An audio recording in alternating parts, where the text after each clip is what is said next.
नमस्कार दोस्तों, मैं हूं मनोज कुमार गुप्ता। आप देख रहे हैं मेरे चैनल को। इसका नाम है रेगुलर क्लासेस फॉर अकाउंट। सामने आपको दिख रही है इनकम टैक्स की बुक HC मेहरोत्रा वाली, नया एडिशन, नया असेसमेंट ईयर। ठीक है, इसमें चैप्टर चल रहा है इनकम फ्रॉम हाउस प्रॉपर्टी। 31 तक की क्वेश्चन की वीडियो आप देख चुके हैं। अब 32 क्वेश्चन चलेगा, और जो कि समझाने के लिए इस प्रकार से है जैसे कि को ओनर्स क्या होते हैं। एक ही मकान के कई सारे मालिक अगर हों तो को ओनर्स वाली मैटर होता है वहाँ पे, सह स्वामी जिसे बोलते हैं हिंदी में।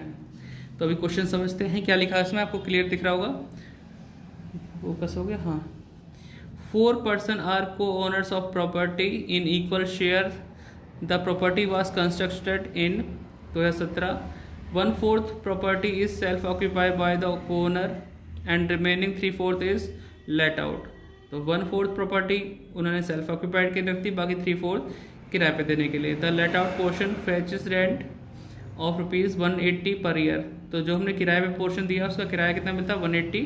The letting value of property as per municipal records 2 lakh रुपए है उसका रिकॉर्ड्स के according.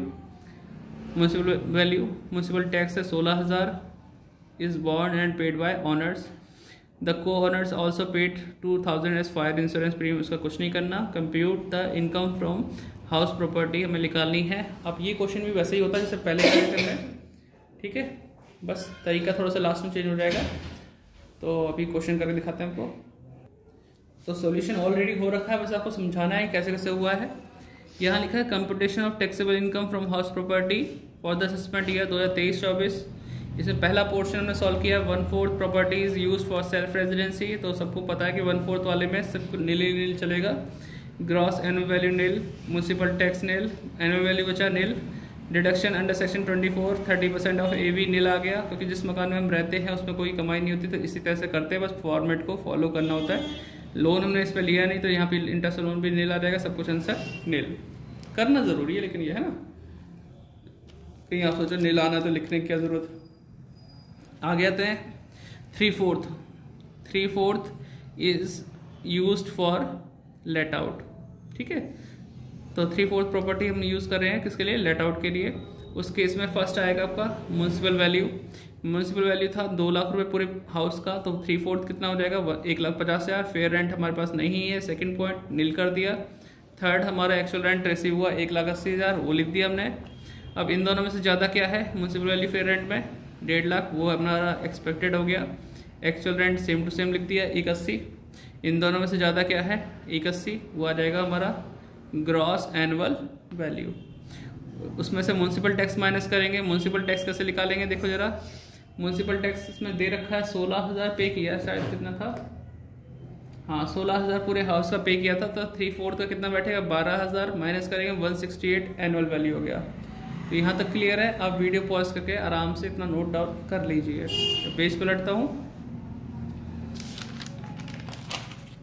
Hand to hand note करते रहिए। फिर यहाँ पे आएगा, दिख रहा नहीं, दिख रहा। उससे आगे का हिस्सा less deduction under section 24 30% of AV। जो अमाउंट आई थी पीछे हमारी कितनी थी? वो 1,68,000। तो 168 का 30% 50,400 आया। लोन हमारा था नहीं, तो इंटरेस्ट लोन नील आ गया। इसे हमने जोड़ा, फिर 50,400 माइनस किया। जो अमाउंट आने वाली थी वो 168 में से माइनस होता, तो मैंने ऊपर ऐसे लिख दिया 168। ठीक है, तो उसे माइनस कर देंगे तो आएगी अमाउंट 117,600। ये इनकम फ्रॉम HP है। पहले पोर्शन में कुछ नहीं निकला, तो यही हमारा इनकम है। Income from house property for each को ऑनर, ये लिखना पड़ेगा। Income from house property for each को ऑनर। तो इसे 4 से डिवाइड किया, तो हर एक ऑनर पे कितनी इनकम आई है? 29,400। ईच पर्सन पे इतना मिलेगा। कोई दिक्कत तो नहीं, आप इसे नोट डाउन कीजिए और डिस्कशन पढ़िए। चैनल को सपोर्ट कीजिए। मिलते हैं नेक्स्ट वीडियो में। और एक भाई उज्जवल गुप्ता बोल रहे थे कि कैसे कैसे करेंगे भैया इंपॉर्टेंट क्वेश्चन की वीडियो बना दो। तो उन्हीं के लिए मैं बोलना चाहूँगा, इंपॉर्टेंट कुछ नहीं, सब कुछ इंपॉर्टेंट है। आप कोशिश कीजिए जितना कर सकते हैं। स्वाति रिफ्रेशर अगर आपने खरीद रखा है तो उसे पढ़िए, उसमें थ्योरी पढ़िए। आप जितना ज़्यादा अच्छी तैयारी कर लेंगे, ज़्यादा कर लेंगे, उतना बढ़िया रहेगा। क्योंकि जो इंपॉर्टेंट मैं बताऊँगा और वो नहीं आ पाए तो आप मुझे ही कहेंगे कि भैया ये क्या बता दिया आपने। इसलिए आप सारे करिए। वैसे मैंने एक वीडियो बना रखी है प्लेलिस्ट में इंपॉर्टेंट के नाम पे, अगर आप चाहें तो उसे भी देख सकते हैं।